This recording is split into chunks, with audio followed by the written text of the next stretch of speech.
Di balik kasus Jaksa Febri ada siapa dalangnya atau memang dia dalangnya? Pertanyaannya nih.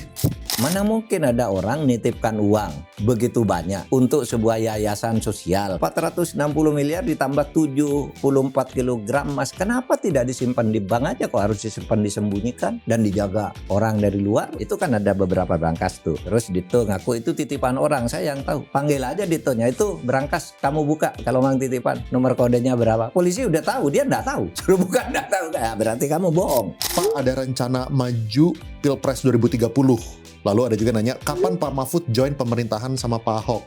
Pak Prabowo butuh bantuan, katanya.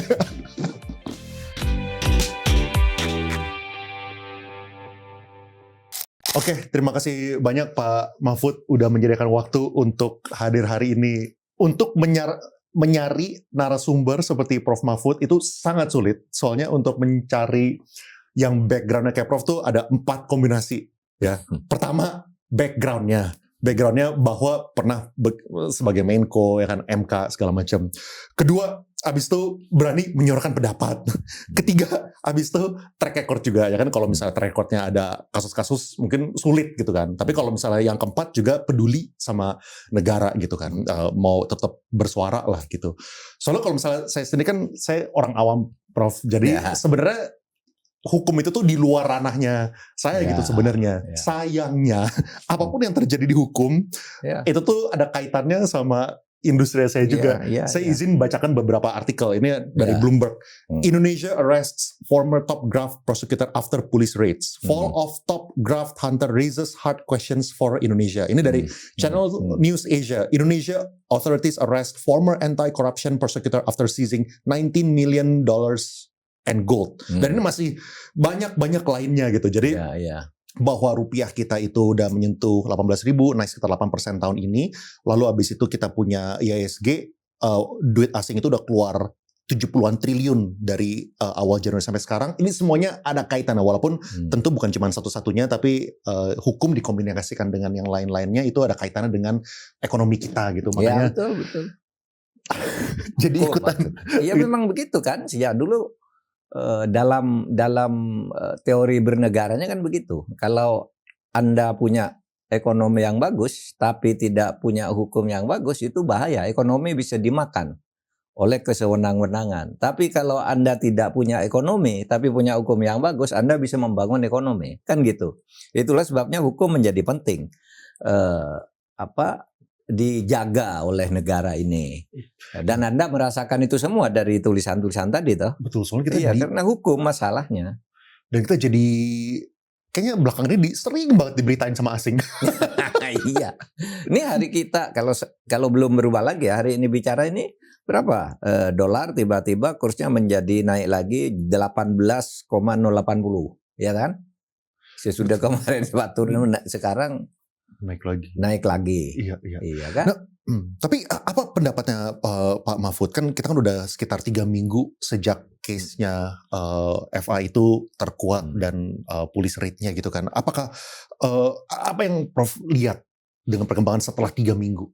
Iya, kita masih berharap meskipun sudah ada sedikit kemajuan, karena dulu ketika kasus ini diungkap sampai 4 hari 5 hari kan tidak jelas tuh apakah mau diteruskan apa tidak. Tapi orang seperti Anda, saya, artinya yang di masyarakat sipil itu kan bersuara bahwa itu berbahaya bagi negara dan sangat jorok kalau itu tidak diproses. Kita bertirai rame-rame lalu dijadikan tersangka. Kemudian kita belum berhasil menyatakan itu harus diambil alih KPK, kan itu ada hukumnya diambil alih KPK, tapi jalan tengahnya ditahannya di KPK, tapi ya agar tidak main ke dalam gitu ya. Itu satu kemajuan, meskipun itu secara hukum belum tepat betul ya, tapi kita ikuti aja perkembangannya. Karena dulu ada kekhawatiran kasus Febri ini. Pertama itu dibuatkan semacam industri hukum. Industri hukum itu hukum direkayasa, dibuat aturan-aturan agar dia menjadi bebas. Dan sekarang kan mulai ada yang mengaku itu bukan uangnya Febri, itu uang saya, uang ini, semua akan menggugat ke pengadilan yang punya uang, bahwa itu supaya dikembalikan ke pemiliknya. Tapi menurut saya kalau itu dilakukan konyol juga. Pasti polisi kan tidak bodoh juga untuk tahu dari mana asalnya uang, siapa yang menyetor dan dengan apa. Itu kan sudah penyelidikan yang lama. Asal polisi diberi keleluasaan ya memberikan bukti ke kejaksaan. Artinya kejaksaan kan bisa minta ke polisi apa hasil penyelidikan dan penyidikan.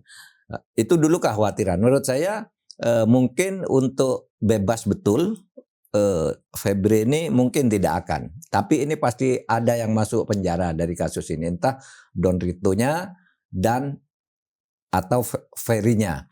Nah, lalu yang lain hilang. Padahal tidak masuk akal kan kalau hanya berdua. Oh, itu kan 13 entitas yang dicurigai. Lalu kasusnya ada 3.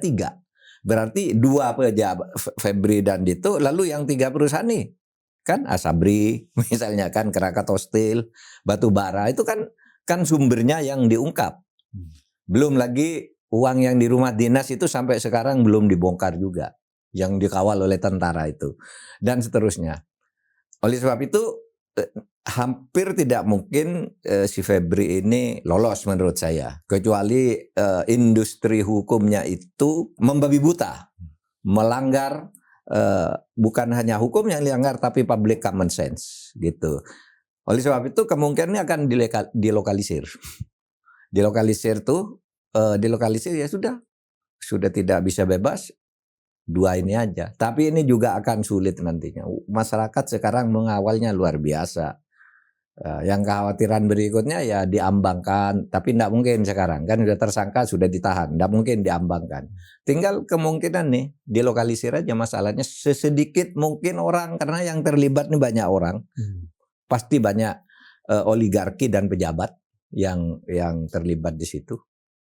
Ya, nah saya punya banyak sekali pertanyaan follow up ya. Misalnya tadi kan pertama bahwa beliau itu ditahan di KPK gitu misalnya. Itu emang apa sih implikasinya, so what-nya? Emang perbedaannya apa kalau misalnya ditahan sama KPK atau ditahan sama kejaksaan misalnya gitu? Psikologis saja. Karena kalau di dalam undang-undang orang tuh bisa ditahan di rumah tahanan negara. Rumah tahanan negara tuh ada banyak. Kejaksaan punya, polisi punya, KPK punya, lalu Kemenkumham punya, itu Cipinang dan sebagainya. Tapi karena orang curiga, kalau ditahan di kejaksaan yang meriksa jaksa juga, mantan anak buahnya Febri.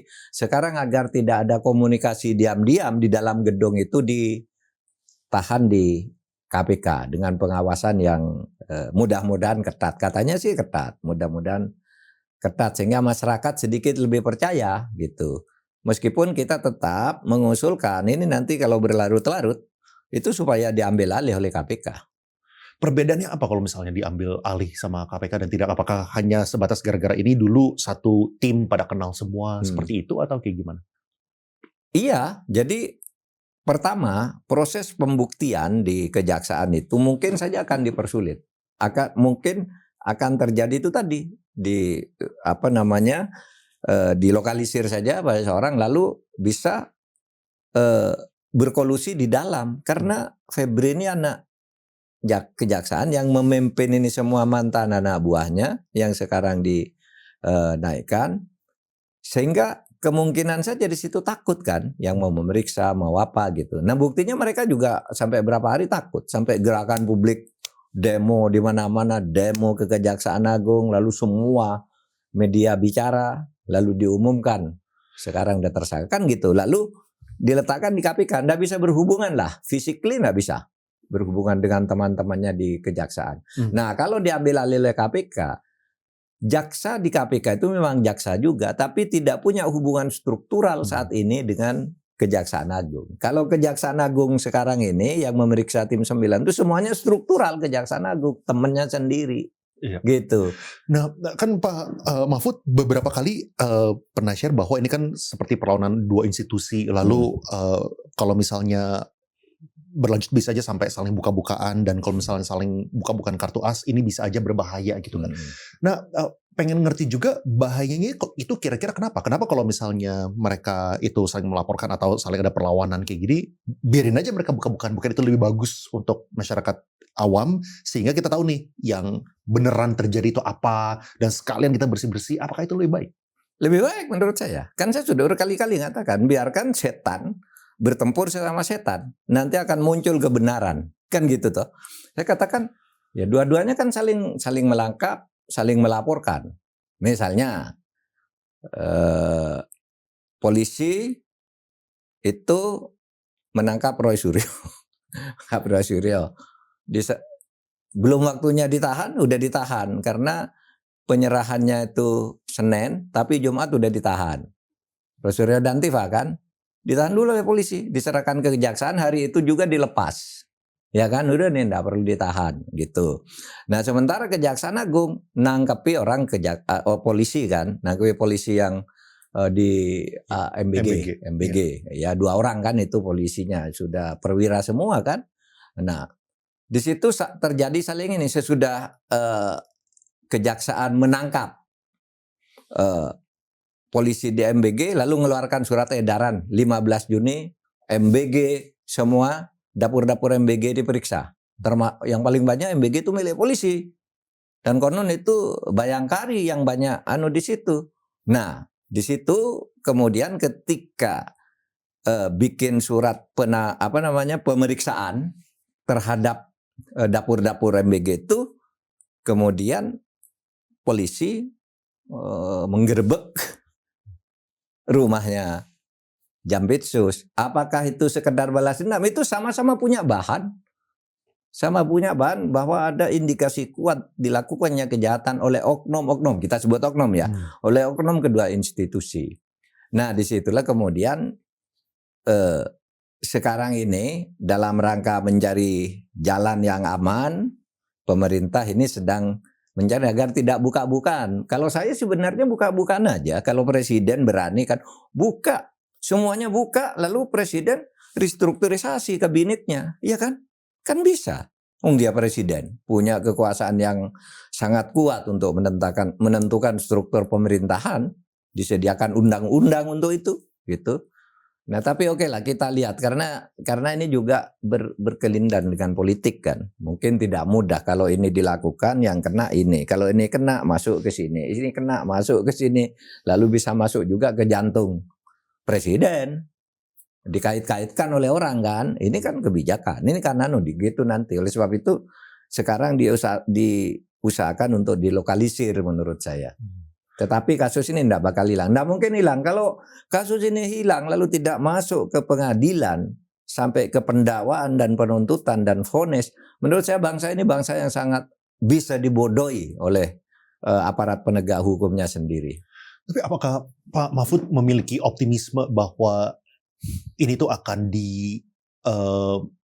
selesaikannya, apakah ini lokalisir atau ini tambah luas gitu, tapi minimal ada penegakan hukum yang sampai ujungnya, karena kan beberapa kasus-kasus kalau misalnya kita tarik 5 tahun terakhir, 10 tahun terakhir, ada beberapa kasus-kasus tuh yang meledak di awal-awal, tapi setelah 6 bulan kayaknya orang udah pada lupa gitu. Banyak yang kasus begitu, tapi tidak semua juga, tidak semua juga. Banyak yang Anda tahu, saya cerita sekarang. Kasus Sambo dulu kan mau ditutupi. Iya kan? Polisi mengatakan Joshua tuh tidak dibunuh oleh Sambo, saling tembak. Itu yang dikembangkan oleh polisi.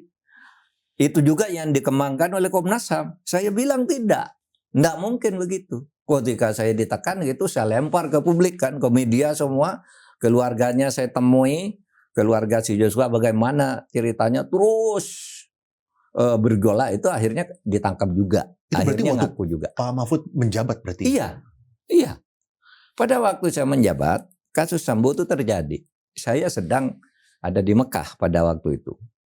Kok beritanya ringan-ringan aja, ada polisi mati di rumah dinas polisi gitu. Cuma Bude itu Kapolresnya bilang ya itu perkelahian biasa, udah selesai katanya. Terjadinya hari Jumat, konferensi persnya hari Senin. Lalu saya cek ke Indonesia, apa ini terjadi?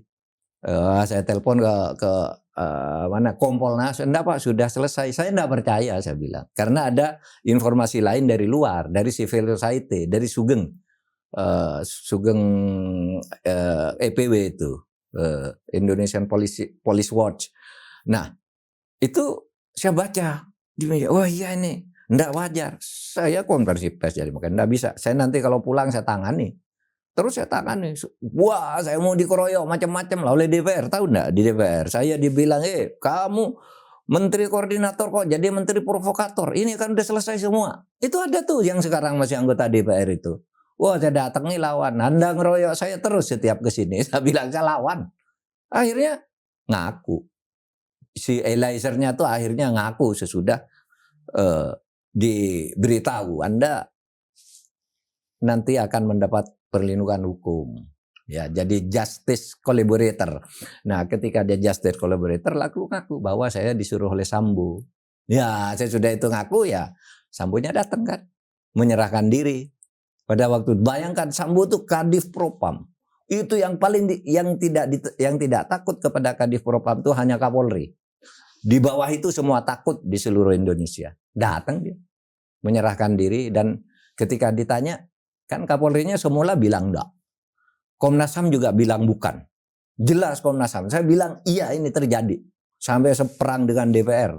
Gitu. Tapi itu bagian dari pernek-pernek dari kasus itu. Tapi waktu itu mengerikan. Termasuk kasus mau vonisnya apakah hukuman mati apa 10 tahun apa-apa itu. Wah, saya tahu permainan di balik layarnya. Itulah yang saya katakan industri hukum. Industri hukum itu artinya hukum dicari-cari agar orang bisa dihukum atau agar orang bisa dibebaskan. Itu mencari pasal, itu namanya industri hukum. Misalnya Anda tenang-tenang begini, saya ingin Anda dihukum. Ya dicarikan aja pasal. Ada teman saya itu, Jaya Suprana itu punya tanah segini, terus ada tanah di sana, di seberangnya menjadi sengketa. Semula datang orang. Pak Jaya, tanah itu jadi sengketa, selama ini itu kan milik Anda. Gimana kalau kita tangani? Loh, saya tidak ada masalah kok tak ditangani gitu. Nanti bisa dibuatkan kasus, dicari pasalnya, dibuat notarisnya, dan itu banyak terjadi zaman saya jadi Menko.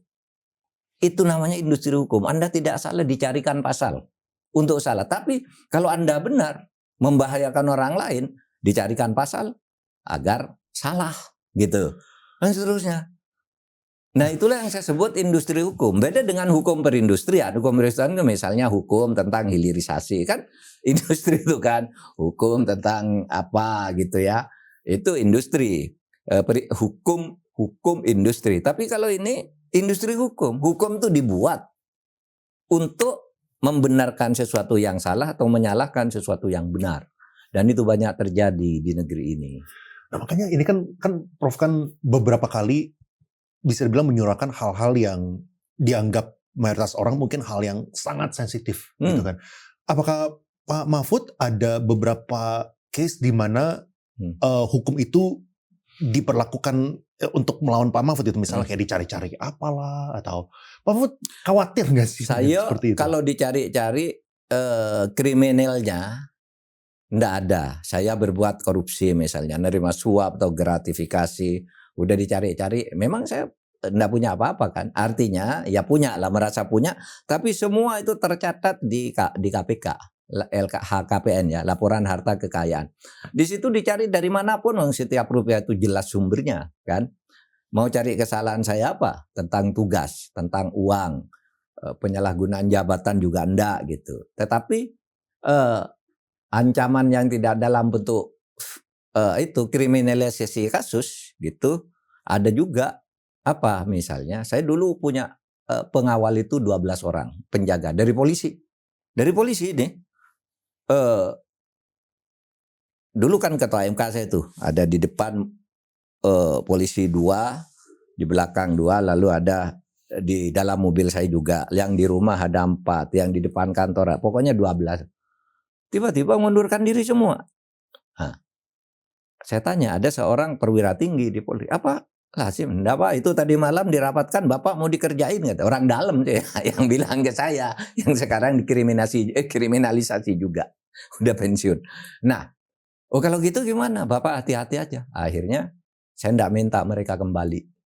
Tapi saya lapor ke Pak SBY melalui Pak Joko Sujanto dan Andi Malarangeng, saya sekarang mau nyewa pengawal swasta, saya bilang.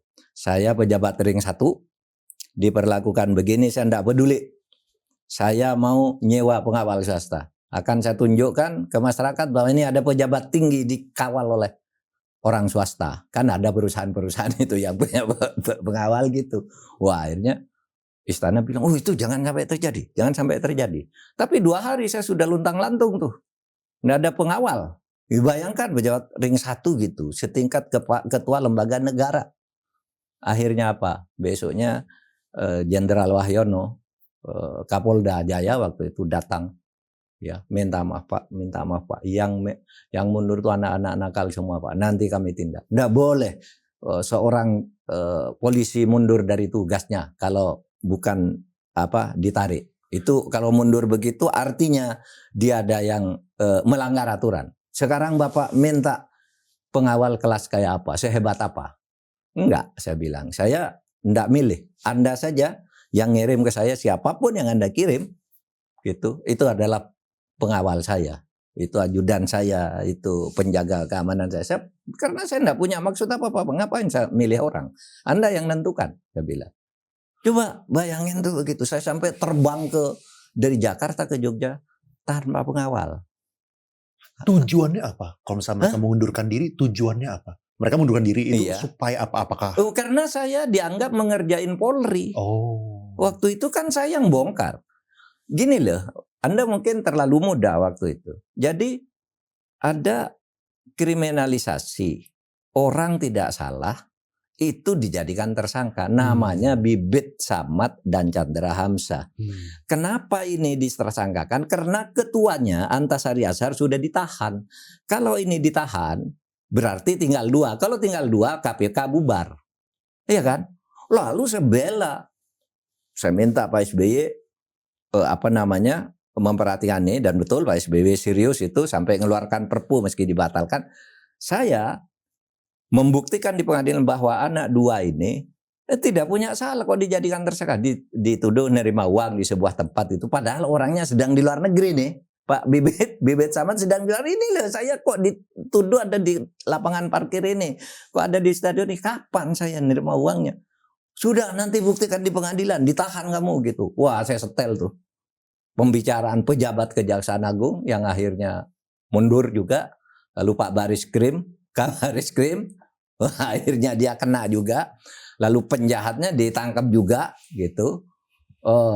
Banyak tuh korbannya. Nah, disitulah lalu saya dikriminalisasi pada waktu itu.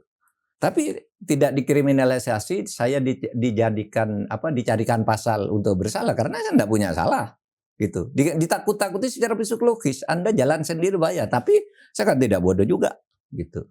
Tapi akhirnya baik kan. Semuanya kan ingin baik. Sesudah itu dengan Kapolri waktu itu Pak BHD, kita baikkan akhirnya.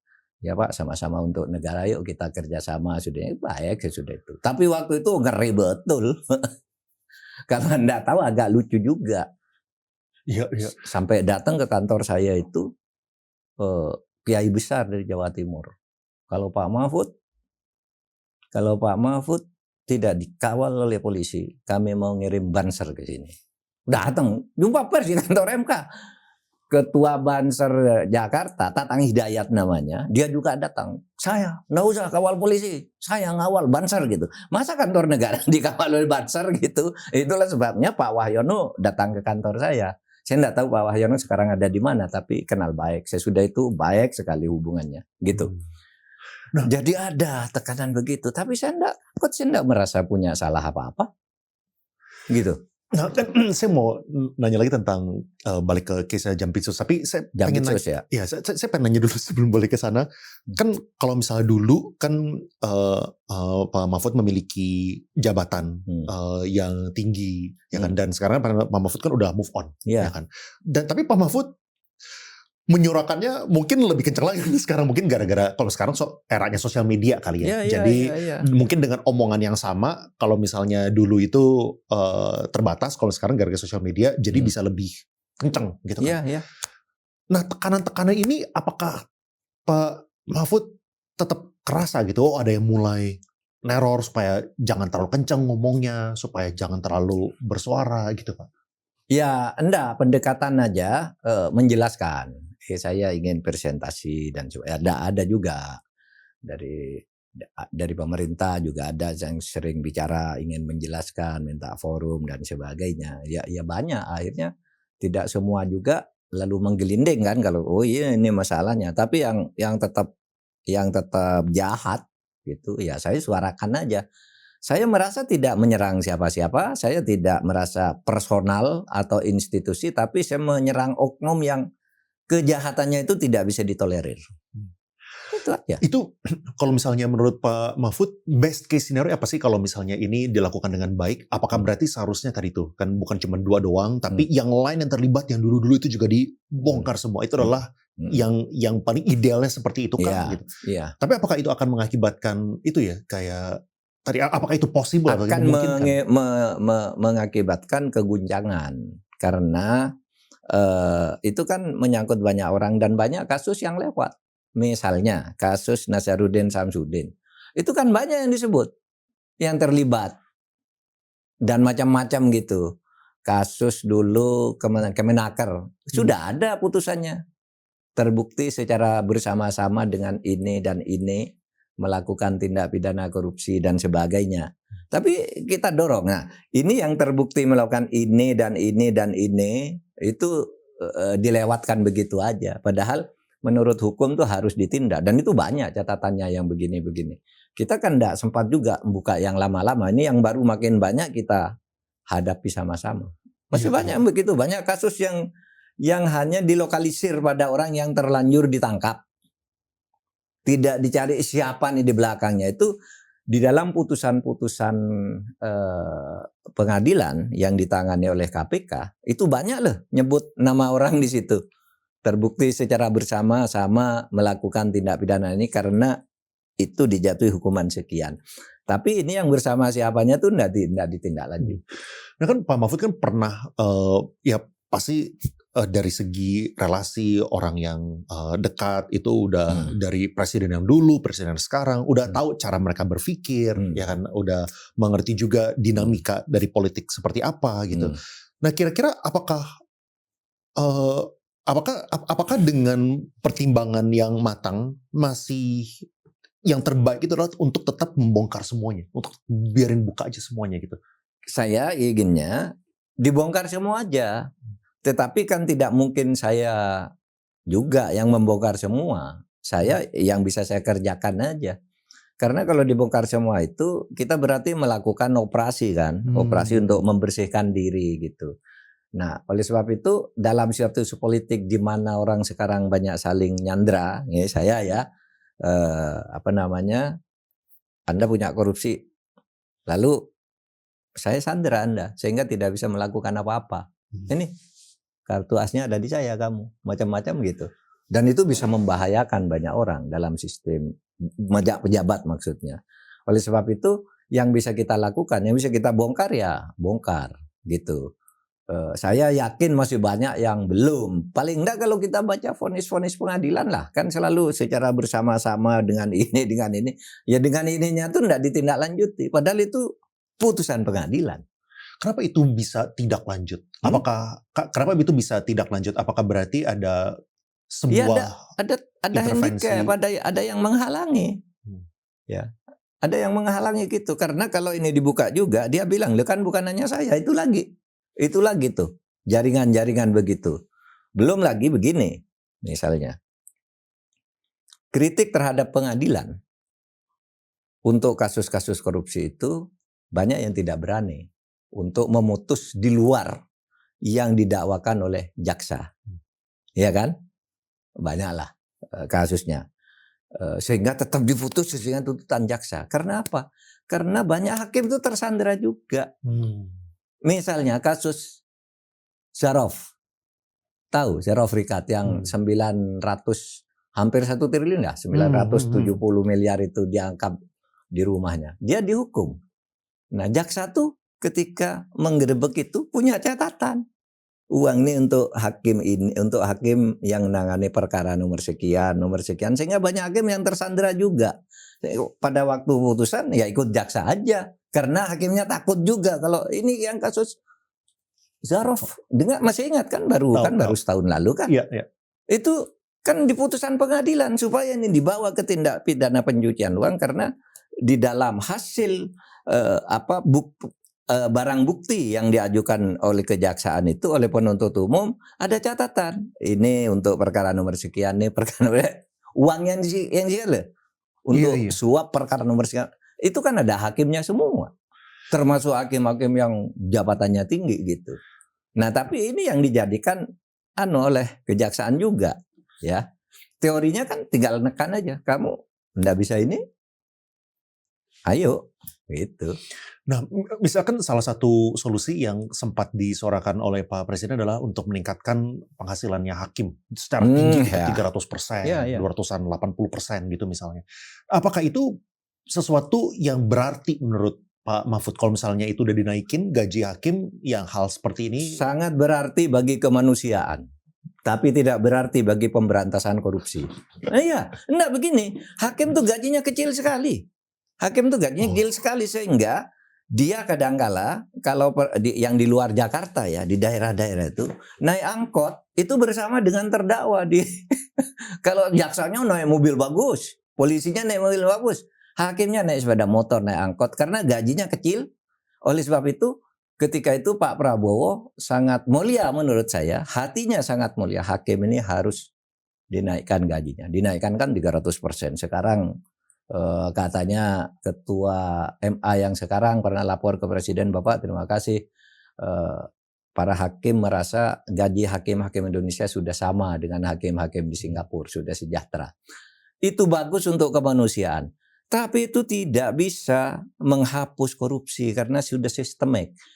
Yang korupsi pejabat itu, ya, yang korupsi pejabat itu adalah mereka yang sudah kaya, yang tidak perlu naik gaji 300%. Mereka yang sudah kaya dari korupsinya itu, entah di kejaksaan, tadi kepolisian, tadi kehakiman, itu yang korupsi itu yang sudah kaya. Jadi kalau saya naikkan gaji agar hakim tidak korupsi, kosong, tambah banyak korupsi. Sekarang gaji saya naik, masa saya hanya disuap sekian? Kan itu kan? Kalau begitu, kalau orang sudah kaya itu. Tapi itu bagi kemanusiaan kita, ya saya banyak mahasiswa yang jadi hakim gitu ya. Saya ya berterima kasih juga pada Presiden gitu. Itu sebagai satu tindakan mulia, tapi bukan itu cara memberantas korupsi. Itu ya harus dilakukan, memang hak hakim untuk dapat kesejahteraan. Tapi yang ini soal lain ini, soal korupsi kok dibayar dengan gaji naik, nggak bisa. Terus kalau misalnya tadi kan Prof sempat bilang mengenai misalnya ini uangnya sebenarnya milik siapa sih? Apakah milik Febrinya, apakah milik itu sebenarnya dititipin orang lain segala macam gitu kan. Nah kita kan sebagai rakyat kita gimana caranya kita mengetahui kebenarannya gitu dan apakah kebenaran itu bakal terungkap gitu? Yang menurut analisanya Prof seperti apa ya? Gini, membuktikan itu tidak mudah. Tetapi ketika ada undang-undang tindak pidana pencucian uang itu, cara-cara untuk membongkar itu sudah banyak ditemukan. Kayak gini kan. Mana mungkin ada orang nitipkan uang begitu banyak untuk sebuah yayasan sosial katanya kan. Gimana yayasan sosial 460 miliar ditambah 74 kilogram emas. Kenapa tidak disimpan di bank aja kok harus disimpan disembunyikan dan dijaga orang dari luar gitu. Itu satu logika cara menemukan. Nah lalu di situ nanti follow the money. Uangnya itu ini dari mana dulu. Itu kan polisi pasti punya catatan semua. Tidak bodoh juga polisi lah.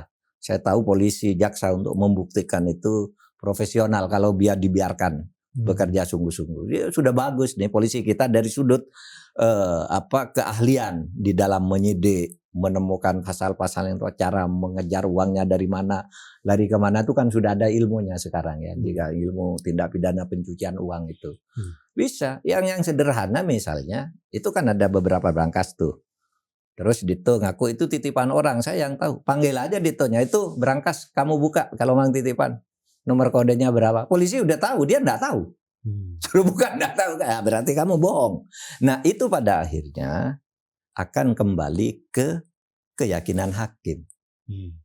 Ya, kalau di dalam hukum itu yang paling menjadi bukti terkuat itu hakim yakin atas apa? Tentang itu, ini bohong. Ini kalau berani putus saja gitu.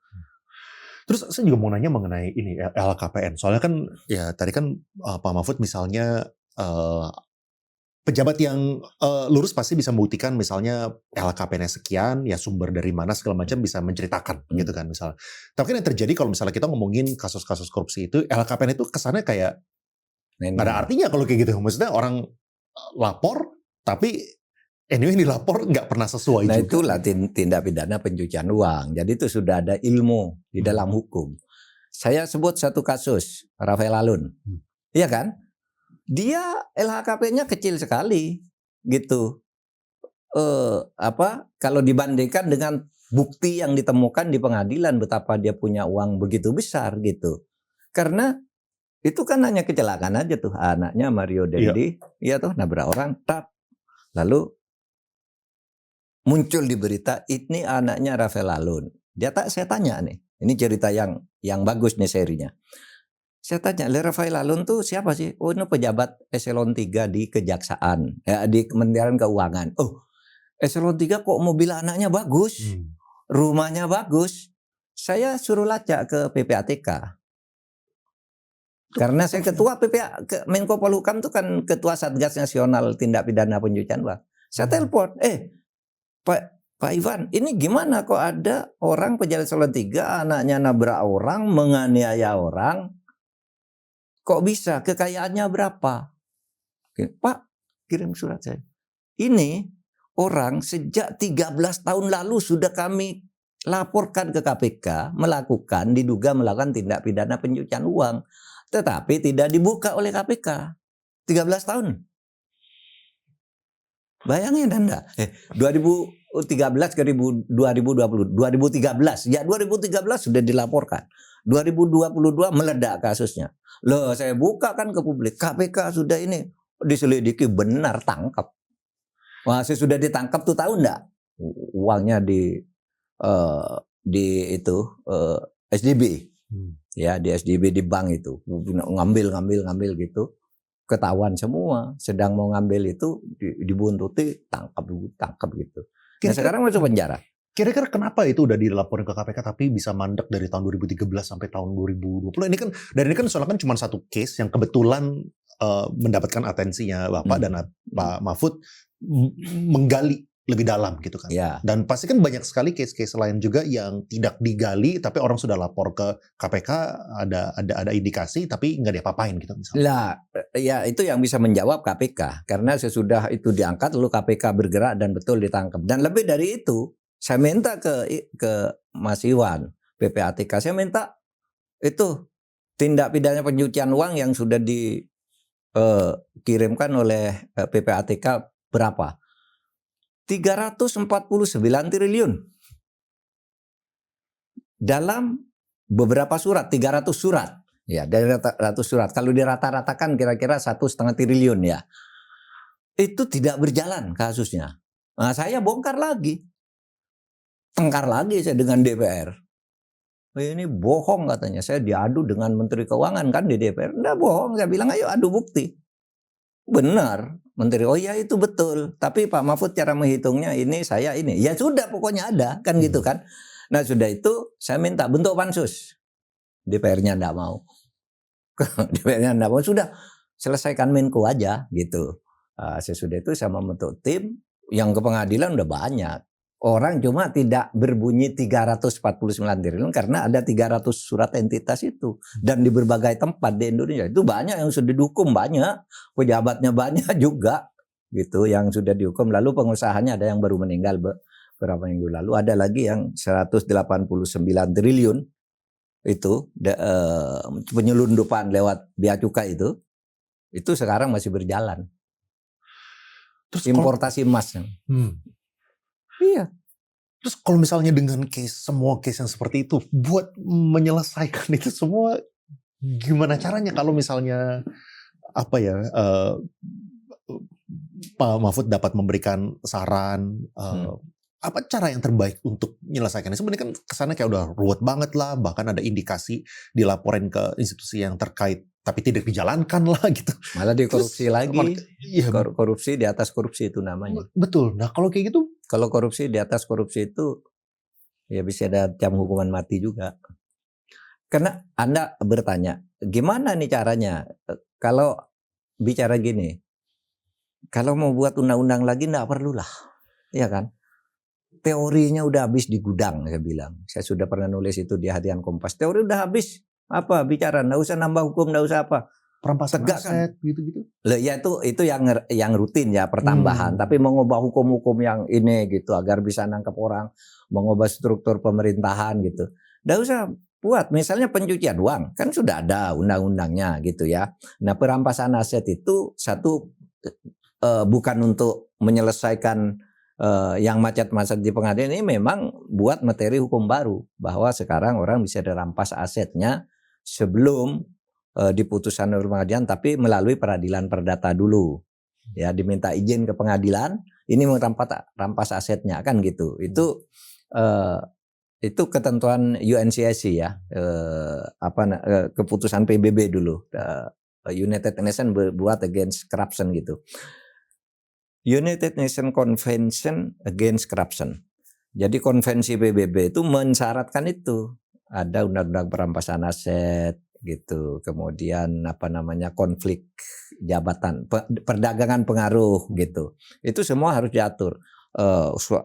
Korupsi oleh swasta itu tuntutan dunia internasional sehingga kita bisa bergabung di rezim negara yang anti korupsi gitu. Tetapi kalau untuk menindak yang tadi yang tidak jalan itu tidak perlu undang-undang baru. Semua instrumen sudah lengkap, teorinya sudah habis, tinggal penegakannya.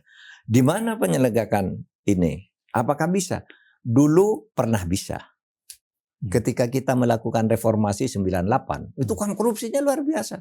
Begitu reformasi coba Anda lacak. Tahun 98 sampai 2009, tidak ada korupsi. Tidak ada. Semuanya berjalan tertib.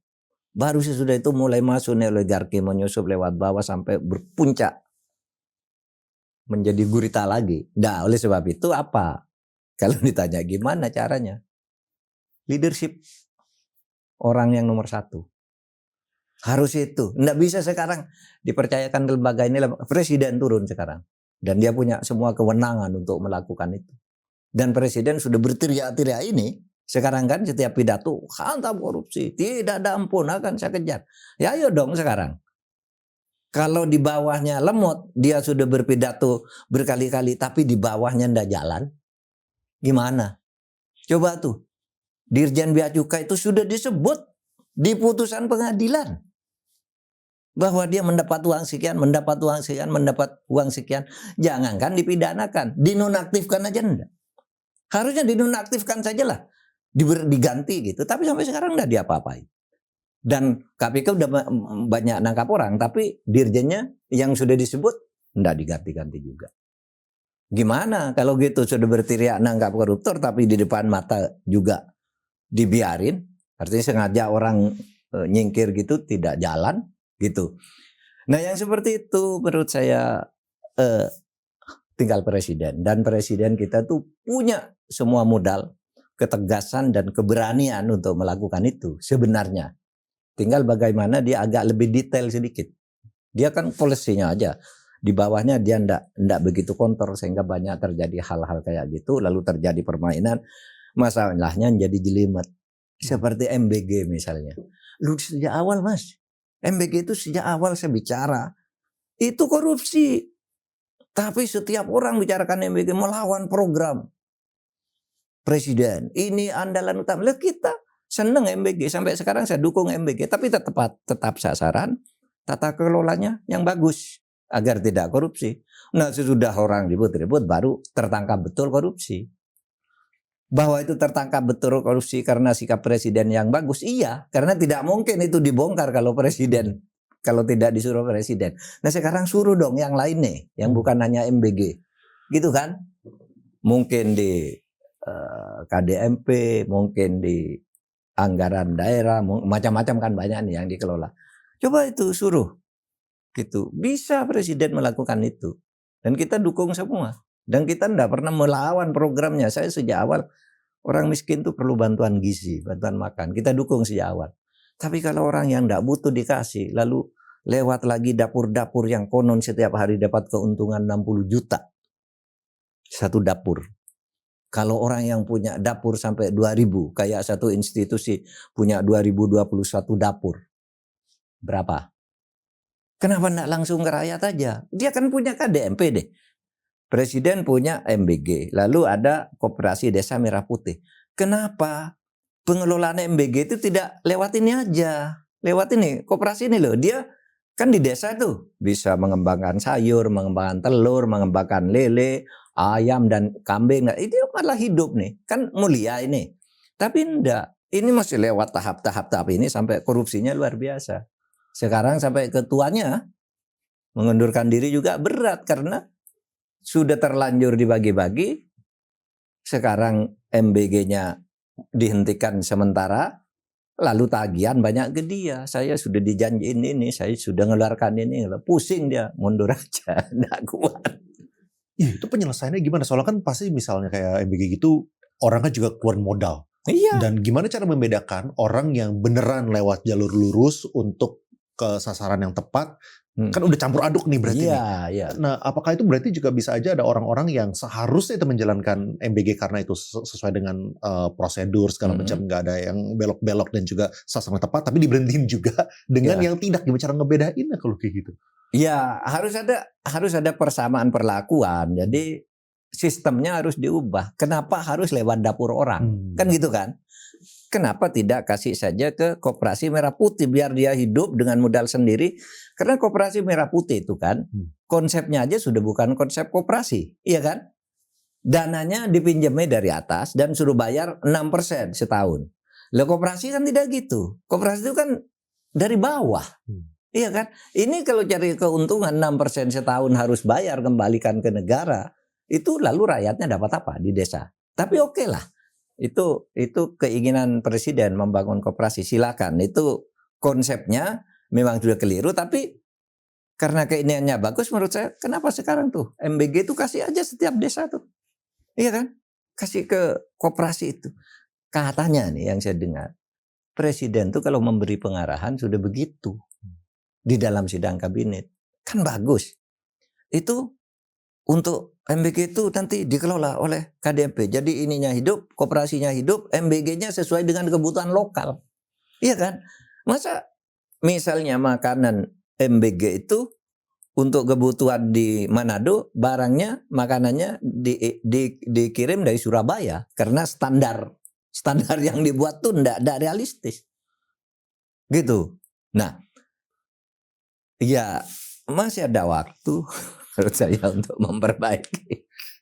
Makanya kan tadi kan misalnya salah satu beliau memiliki semua yang diperlukan untuk menegakkan hukum gitu misalnya. Nah, kira-kira menurut Pak Mahfud apa sih pertimbangan sehingga beliau itu tuh butuh waktu atau belum gitu? Apakah misalnya mungkin kalau misalnya kita positive thinkingnya kan menata dulu di belakang layar supaya kalau misalnya ininya dibersihkan yang proper, yang baik bisa berjalan gitu misalnya. Kira-kira apa sih pertimbangan yang wajar gitu? Gini, ini sudah masuk ke ilmu politik, bukan ilmu hukum. Itu political trade-off. Tahu?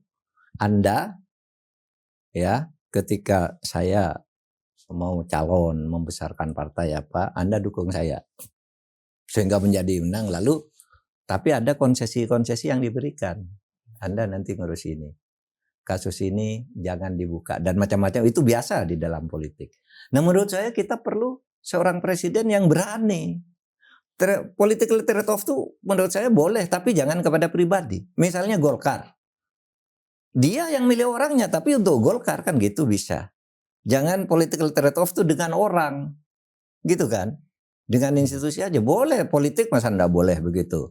Dengan pengusaha gitu. Oke gitu. Tapi itu untuk secara formal Anda sah gitu. Bukan lalu melakukan kolusi. Nah itu biasa ada political trade-off itu. Lalu ada juga penyanderaan. Itu juga soal lain lagi. Anda tidak boleh berbuat apa-apa. Kalau kamu lakukan itu saya sikat kamu. Saya punya data tentang kamu dan sebagainya. Itu ada di dalam politik. Entah di tingkat menteri, entah di tingkat gubernur atau DPR atau apa dan sebagainya lah. Pokoknya yang begitu tuh bukan rahasia. Itu yang disebut political trade-off dan penyanderaan itu sering menghambat. Oleh sebab itu orang yang tidak tersandra oleh hal-hal seperti itu biasanya presiden berhasil untuk mengurangi itu. Seperti di awal-awal reformasi kan dipaksa rakyat dia. Pak Habibie kan dipaksa oleh rakyat untuk memimpin. Kan waktu itu. Dia tidak melakukan political terror apapun. Maka dia bangun demokrasi dibangun. Korupsi diberantas meskipun sambil sedikit-sedikit melindungi Pak Harto. Tidak apa-apa. Itu political terror lain gitu. Tapi yang lain kan ditata semua. Sesudah itu Gus Dur bersih banget gitu. Meskipun agak ugal-ugalan gitu. Tidak apa-apa. Dan mengurangi ketergantungan politik. Itu menjadi penting. Oleh sebab itu sistem rekrutmen politik itu juga harus bersih gitu. Terus kalau misalnya kayak gini gimana? Apakah berarti harusnya ditegakkan? Ya udah yang kemarin-kemarin saya nggak lihat deh, tapi kita kasih cut off ya. Ya, saya pernah mengusulkan itu. Dulu saya pernah jadi Menteri Kehakiman. Sesudah saya menjadi Menteri Pertahanan, saya pindah ke Menteri Kehakiman cuma sebentar. 45 hari. Zaman Gus Dur saya diangkat terakhir. Nah saya mengusulkan nih korupsi ini tidak mungkin. Ayo kita pilih satu di antara dua cara. Ada istilah lustrasio ya, lustrasi namanya, lustrasio. Itu dipecati semua aja, tapi tidak usah dihukum, pecat aja. Lalu diganti pejabat baru. Itu di beberapa negara di Eropa Timur pasca runtuhnya Uni Soviet itu kan gitu. Ada yang mecat polisi sampai 30.000 satu negara, pecat. Bisa berhasil. Kemudian ada lustrasi seperti yang di Latvia itu. Misalnya Anda kemarin eselon 1, kantornya korupsi, Anda tidak boleh menjabat lagi. Jadi pegawai biasa. Anda dipecat tapi tidak dihukum. Ganti dengan pejabat-pejabat baru semua. Itu bisa. Ya. Atau yang kedua ikut Cina. Cut off kata Anda tadi. Kemarin kamu korupsi, sekarang saya ampuni. Tapi ini berdasar setelah berlaku undang-undang ini. Anda korupsi hukum mati langsung. Dalam hukum acara yang cepat. Cina banyak melakukan itu. Nah saya katakan waktu itu, ayo dok, kita pilih nih. Saya buat waktu itu, saya Menteri Kehakiman sebentar, tapi sudah itu Gus Dur lengser. Lalu saya melanjutkan tugas, tapi sebagai menteri ex officio, karena presidennya udah ganti, gitu. Lalu saya nunggu pelantikan pejabat baru sampai Agustus, dari Juni sampai Agustus itu belum sempat digarap, dan ketika saya tanya ke menteri-menteri berikutnya, saya saat jadi anggota DPR memang itu tidak dilanjutkan. Padahal waktu itu sudah ada konsepnya, harus milih ini satu, milih cara Latvia atau milih cara Cina gitu. Ya. Saya sebenarnya punya banyak banget pertanyaan, cuman gara-gara kita keterbatasan waktu, nanti yang bagian itu saya punya pertanyaan mengenai profesional. Soalnya kan pasti kalau misalnya orang mau menjalankan, tentu harus dengan orang yang tepat juga gitu. Cuman saya mau jump in ke beberapa pertanyaan-pertanyaan dari teman-teman yang nitip pertanyaan nih, supaya mereka juga dapat kesempatan. Di balik kasus Jaksa Febri, ada siapa dalangnya atau memang dia dalangnya? Pertanyaannya nih. Nggak tahu saya. Biar nanti diungkap oleh pengadilan. Oke. Oke, itu jaringan kok. Iya. Dalangnya tuh jaringan. Iya. Terus pertanyaan selanjutnya nih. Kenapa Bapak Mahfud pas turun jabatan banyak cerita? Kenapa pas menjabat diem baik? Apa sih kira-kira, apakah ini ada sebuah restriction gitu? Oh dulu waktu menjabat kan Bapak harus menjaga relationship sama semua teman-temannya, makanya harus lebih diem gitu, atau kayak gimana gitu? Gini, saya jawab ini agak pelan ya. Pasti yang bertanya ini adalah generasi yang baru mengikuti perkembangan politik dan hukum. Pasti tidak ngerti waktu saya menjabat tuh melakukan apa. Saya bercerita tadi, waktu saya ketua MK, saya babat itu permainan korupsi, saling mengkriminalisasi yang dilakukan oleh polisi, kejaksaan, pengacara, LPSK itu bekerja sama tuh untuk menghukum orang yang tidak salah. Saya tabrak pada waktu itulah kasus cicak buaya, sehingga begitu saya setel bahwa penahanan Bibit Chandra Bibit Samad dan Chandra Hamzah ini adalah rekayasa. Ini buktinya, mereka saling telepon untuk menghabisi Bibit Chandra. Dia saya setel ke bawah, rakyat turun ke HI puluhan ribu menjemput Chandra Hamzah dan Bibit Samad, dijemput kantor polisi dipimpin oleh Adnan Buyung Nasution.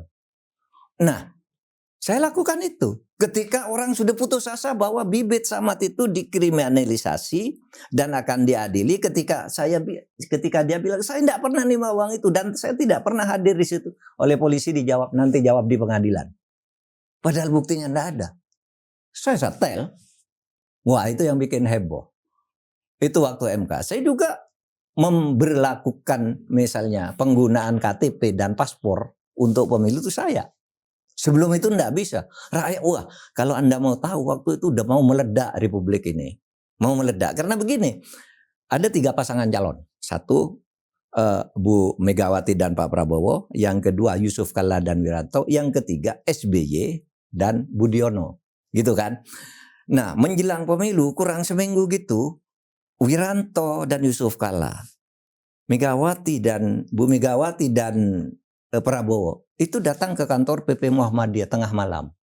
Mereka katanya kalau orang-orang yang tidak terdaftar DPT itu daftar pemilih tetap, tidak boleh milih, kami mengundurkan diri dari pencalonan. Nah itu pemilu udah kurang 4 hari, Kamis pemilu, Minggu malam begitu, gitu. Nah, Anda bayangkan kalau sudah pemilu sudah semua dicetak lalu ada 2 mengundurkan diri kan gaduh negara ini. Dia sudah mundur, tiba-tiba masih muncul gambarnya, bisa berontak pesertanya.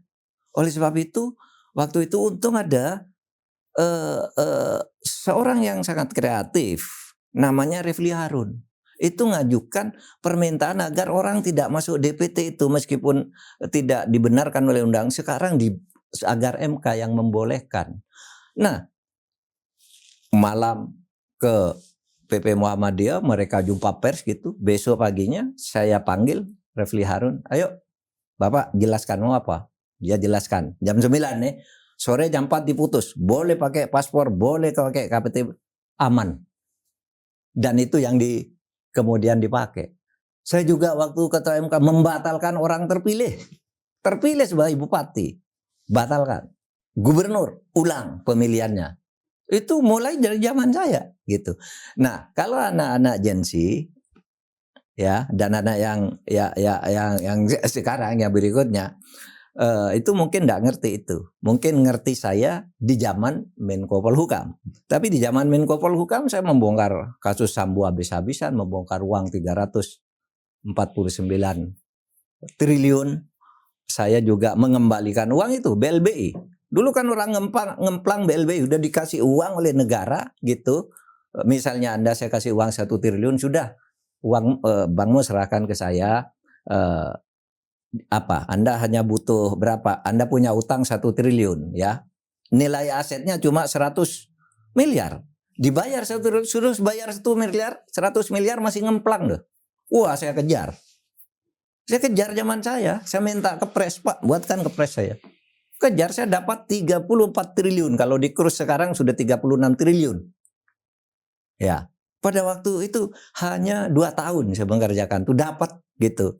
Nah, sesudah saya maju ke pencapresan, saya sedang ngajukan surat ke Pak Presiden Jokowi, Pak, mohon tim ini diperkuat gitu, diperpanjang. Kan berlakunya 2 tahun. Nanti kita kerjakan lagi, tapi saya sudah pergi dari sana. Kepresnya ini belum diperpanjang sampai sekarang gitu. Masih banyak tuh kalau mau dikejar. Kita kan bertahap nih. Tahap 1 ini dulu, tahap 2 ini dulu, tahap 3 sampai kalau ini enggak bisa sama sekali nanti gimana jalan keluarnya. Kan macam-macam tuh. Nah, oleh sebab itu keliru kalau orang mengatakan Anda dulu berbuat apa? Berbuat sesuai dengan batas kewenangan yang saya miliki. Ada pertanyaan lagi. Wah, Bapak juga pernah jadi pemimpin Indonesia enggak baik-baik juga. Gitu. Ya. Bukan hanya saya kalau gitu. Anda juga bilang gitu pada Bung Karno. Iya kan? Apakah sesudah Bung Karno jadi presiden Indonesia baik? Enggak, tapi orang tetap menganggap Bung Karno itu orang baik loh. Iya kan? Karena dia dirinya sendiri dan ketegasannya sesuai kemampuannya. Tapi kalau yang banyak itu kan orang sudah tegas masih mencuri juga pula negara. Anda misalnya sebagai ekonom, pekerja bisnis gitu, tahu orang bernama Mar'e Muhammad. Wah, itu dikenal Mr. Clean. Enggak mau nyentuh uang pun dan tegas. Tapi apakah dengan adanya Mar'e Muhammad korupsi di Kementerian Keuangan hilang? Enggak hilang kan? Tapi orang tetap menganggap Maria Muhammad itu bersih. Karena kita ingin membuktikan diri kita dulu bersih, lalu kita bekerja sungguh-sungguh menghantam sebatas kemampuan yang kuat gitu. Nah oleh sebab itu saya katakan, saya bilang, itu Kemenko Polhukam itu berdiri sudah 50 tahun, sejak tahun 80 ya. Ya tahun 80. Zaman Pak Harto gitu. Jenderal semua tuh. Apa ada yang membongkar kasus kayak saya? Nggak ada. Sebut dari satu, mulai dari Panggabean, Sudomo, dan macam-macam lah sampai 12 orang tuh. Bintang 4 semua. Saya masuk. Saya labrak juga polisi. Gitu. Tapi baik akhirnya karena tahu, orang itu tahu ini. Ini saya tidak punya motif pribadi apa-apa. Kan gitu. Gitu. Mungkin perbedaannya mungkin teman-teman yang pertama kali mengenal Prof Mahfud terutama dari konten ini, pertama kali ngeliatnya dari konten dulu waktu Pak Mahfud sebagai Menko maupun MK nggak bikin YouTube.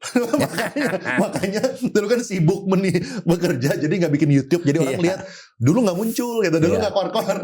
Anda dulu keluar-keluar juga. Wah kalau Anda buka berita-berita di saat itu di TV, Metro TV, Kompas apa kan seperang terus. Keluar-keluar juga. Cuma dulu orang mungkin nggak nonton TV aja generasi muda itu. Kalau itu Anda buka aja berita. Dan sekarang sudah banyak di YouTube kan gitu. Saya enggak punya YouTube sendiri waktu itu. Saya kan baru sekarang lah. Karena banyak diundang daripada saya datang terus kemana-mana, saya buat sendirilah gitu ya. Betul. Tapi saya mau tanya mengenai ini nih. Soalnya tadi kan salah satu hal yang supaya kita negaranya bisa tambah baik, tentunya kita juga harus ada orang-orangnya yang baik, yang profesional sesuai dengan kompetensinya gitu kan, Pak Mahfud. Tapi kemarin kita kan ada beberapa case-case yang sempat viral juga kemana-mana. Mungkin saya bacain 3 case itu. Yang pertama adalah case-nya Nadiem. Lalu yang kedua itu adalah, dan yang ketiga itu adalah case-nya tentang BRI Ventures sama MBI Ventures. Ini intinya venture capital. Jadi mungkin supaya untuk teman-teman yang nggak tahu konteksnya, intinya venture capital itu kan perusahaan yang punya duit lalu mereka investasi ke startup gitu. Lalu ada startup yang akhirnya gagal, lalu gara-gara ini ada keterkaitannya dengan uang negara sehingga petinggi 2 venture capital ini dipermasalahkan. Sehingga apa yang terjadi? Saya kemarin baru ketemu sama salah satu teman yang kabarnya dia itu tuh ingin direkrut ke nggak tahu saya boleh sebut atau enggak ya. Katanya pengen direkrut di Danantara, ditawarin 30-40% lebih tinggi daripada gajinya, tapi pada tetap ketakutan. Gara-gara mereka takut walaupun mereka itu profesional dan udah sesuai dengan kompetensi, tapi kalau misalnya mereka memutuskan hal yang walaupun udah benar secara proses tapi tiba-tiba rugi gara-gara namanya bisnis atau investasi saham itu enggak 100% itu pasti untung, mereka bisa dipermasalahkan. Dan bisa aja di rejim ini mereka itu oke, aman, tapi bisa aja dipermasalahkan itu nanti seterusnya apabila ada pergantian presiden, itu ketakutan mereka. Nah sehingga gimana, apa yang Pak Mahfud lihat dengan kondisi seperti ini? Apakah itu yang dipermasalahkan itu udah dikasih sebuah cut off, jadi oke nih, udah ada undang-undang baru tentang business judgment rule, sehingga yang kemarin itu dipermasalahkan, yaudah itu suwe. Tapi yang ke depan itu udah tenang, Anda sudah tidak khawatir. Apa yang Pak Mahfud lihat gitu? Business judgment rule itu, ya, itu sudah dulu, artinya. BJR itu sudah dulu, sejak dulu nggak boleh kalau orang membuat kebijakan itu di dalam tugasnya lalu dipidanakan meskipun rugi, merugikan keuangan negara misalnya, itu tidak boleh ya. Nah oleh sebab itu tidak baru itu, tetapi memang persoalannya itu kepastian hukum tuh kalau di Indonesia. Terkadang kala ada yang mencari-cari salahnya itu tadi ya. Apa istilah, industri hukumnya dibuat. Kalau orang kok dapat begini saya enggak dapat, dicari-cari kan, peras sampai terjadi betul gitu. Tapi ke depannya saya kira sudah jelas pandangan kita, kembali ke pandangan dasar bahwa kalau orang bisnis rugi ya enggak apa-apa. Kalau untung malah dinikmati, masa kalau rugi? Bisnis kan biasa, ada untung rugi kan gitu. Nah, tetapi memang ada undang-undang tindak pidana pencucian uang gitu ya. Undang-undang pencucian uang itu terkadang orang itu terlihat membuat kebijakan, tidak melakukan apa-apa, tapi sebenarnya dia kejahatan kerah putih, ya kan? Saya bisnis dengan Anda, anunya benar semua. Tapi diam-diam Anda karena saya pejabat nanti titip uang lewat belakang, lewat perusahaan apa, nanti dihitung kapan. Nah itu yang disebut pencucian uang. Sehingga itu yang dikejar, gitu. Kalau bisnisnya biasa-biasa saja, ya, dan penegakan hukumnya biasa-biasa saja, itu tidak boleh kalau orang melakukan bisnis lalu dipidanakan gitu. Dan Presiden kan udah turun tangan dalam beberapa hal ya, ada IRA, ada Amran Sitepu, Tom Lembong dan sebagainya. Membuat kebijakan kok disalahkan. Kecuali ada kebenaran material secara pidana bahwa terjadi sesuatu. Saya kira harus begitu negara ya ke depan. Saya berharap negara ke depan tuh jangan dong kalau kebijakan itu lalu dipidanakan, dan kita sudah banyak peraturan tentang itu. Jangan dipidanakan dong kalau orang berdagang untuk negara meskipun itu rugi. Kan gitu.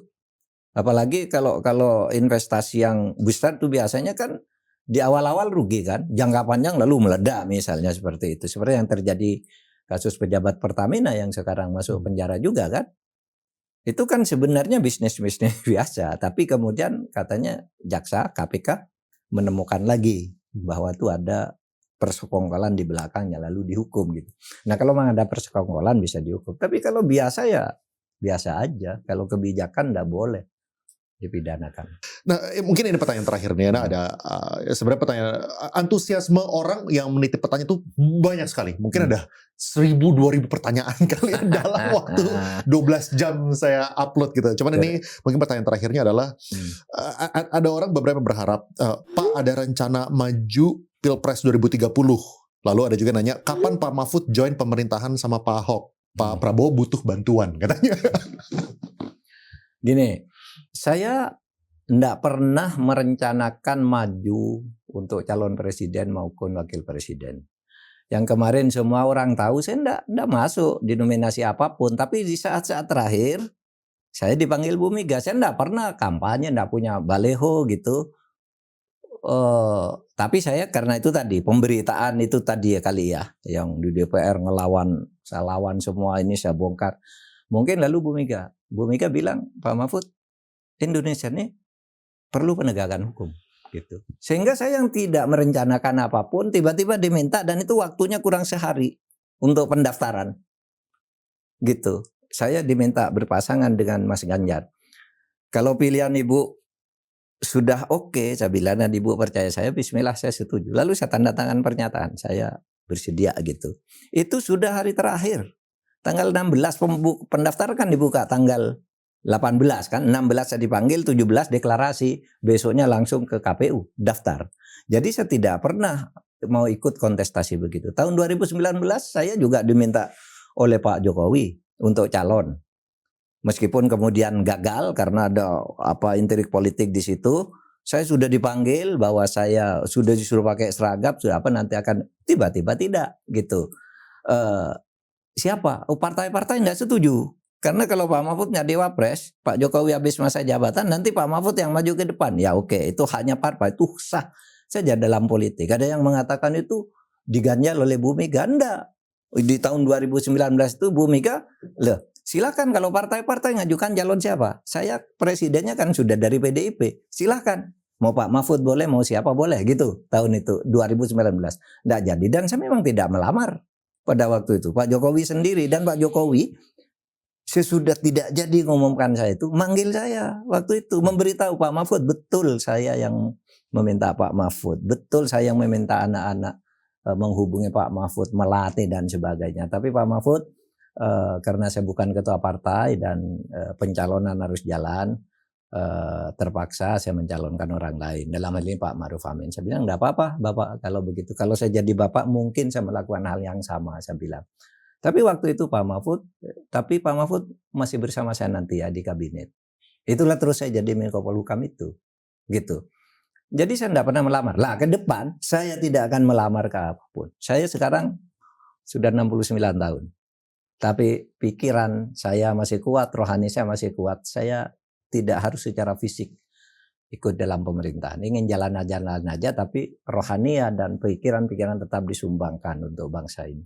Apakah terbuka apabila diminta kembali sama calon presiden? Oh, kita lihat perkembangannya. Tapi saya, kalau pertanyaannya Pak Mahfud mencalonkan diri, enggak. Demi Tuhan enggak. Saya tidak akan melakukan langkah-langkah agar saya dilirik orang, apalagi untuk mencalonkan diri. Enggak. Sekarang ada yang mengatakan, Pak, besok 0%. Partai-partai bisa mencalonkan siapa saja. Ya saya enggak tertarik aja. Gitu aja. Terima kasih banyak Pak Mahfud atas waktunya. Ya.